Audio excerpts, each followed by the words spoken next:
Oke, saya mau bicara soal rasionalisasi. Benar adalah benar, salah adalah salah.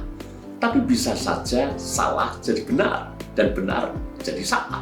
Semuanya tergantung bagaimana seseorang merasionalisasi. Saya kasih contoh rasionalisasi dalam Alkitab itu seperti apa.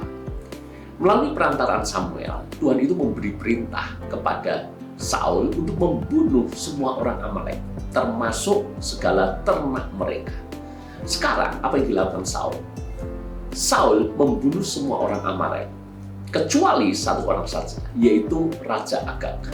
Saul juga membunuh semua ternak orang-orang Amalek, kecuali hewan yang tambun dan yang baik saja.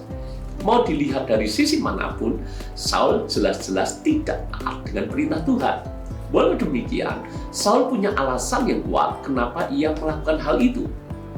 Pikirkan, di antara puluhan ribu orang, Saul hanya menyisakan satu orang saja. Bukankah ini wajar? Bukankah ini juga baik? Saul menyisakan ternak yang baik untuk dipersembahkan kepada Tuhan.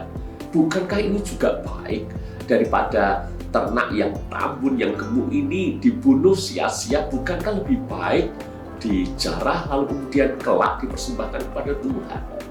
Ini yang saya sebut Saul melakukan rasionalisasi. Hati-hati dengan rasionalisasi. Kita akan cari 1001 macam alasan untuk membenarkan diri atas kesalahan yang kita lakukan.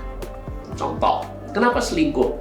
Karena pasangan saya sibuk terus dan tidak punya waktu untuk saya. Pasangan saya sudah tidak pernah memperhatikan saya, tidak mengasihi saya. Bahkan pasangan saya juga selingkuh. Kenapa saya tidak boleh selingkuh? Itu contoh. Contoh berikutnya, kenapa korupsi? Karena korupsi sudah terjadi secara sistemik dalam perusahaan kami, instansi di mana saya bekerja. Jadi kalau nggak ikutan korupsi, maka nanti justru akan dimusuhi oleh rekan kerja yang lain. Kenapa nggak ke gereja? Banyak orang Kristen munafik di sana. Kenapa tidak pernah memberitakan Injil? Ya karena kita harus menghormati keyakinan orang lain. Jadi secara sekilas, alasan-alasan itu cukup rasional.